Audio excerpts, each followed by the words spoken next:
Hello! For today's video, we are at the farm.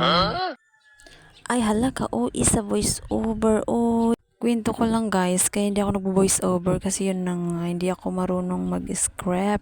Mga ganon-ganon. But for now, itatry ko ulit. Sana this time ay smooth. Taha. Sana all is smooth. Ay, hala. Naiiba yata yung kwento. So, yun na nga guys. Back to the topic ba? Sana ba tayo? So, ayun. Yun na nga at walang pasok. Kaya naisipan naming pumunta dito sa bukid. Amazing! Wala, mamasyal lang. Pagkatapos nga naming magpakain ng baboy, naisipan naming kumain ng buko. Kaya yan, kumuha ang darling ko.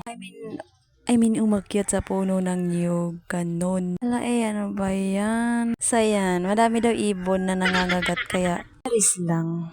Ano po yun? Ang tawag dito? Yung malaking ano? Yung antik yun. Hirap naman kapag hindi marunong magkwento, ano? Sana pala next time, mag-suggest kayo kung ano ikikwento ko. Charis. Ang OA.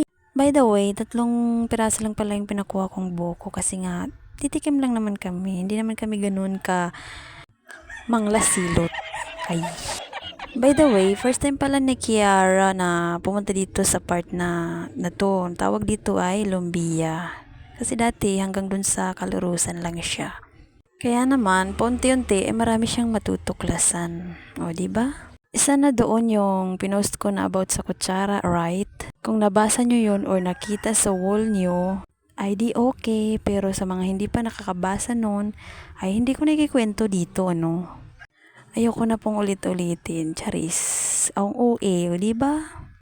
Sobrang pawis nga pala ako dito kasi ikaw ba naman nag-exercise ng 1 hour? Hala ka, OA na naman. Wow, ang sarap ng buko guys. This time may pauwi na nga kami, kaya ayan, sakay daw sila ng balay-balay, charis. Hindi, ano ba tawag nito sa inyo? Sa amin kasi is pakamang. Hala ka, isa voice. Day ano no. Parang mas fit ko inabak nun. Yung salita namin. Kaya, suggest naman kayo. Baka next time mag-awak nun ako para diretso yung salita ko, hindi putol-putol, di ba? Sa mga Tagalog ay bahala na kayo umintindi. Baka pwede rin i-research nyo na lang. Ano kaya? Kung gusto nyo, i-comment nyo sa baba.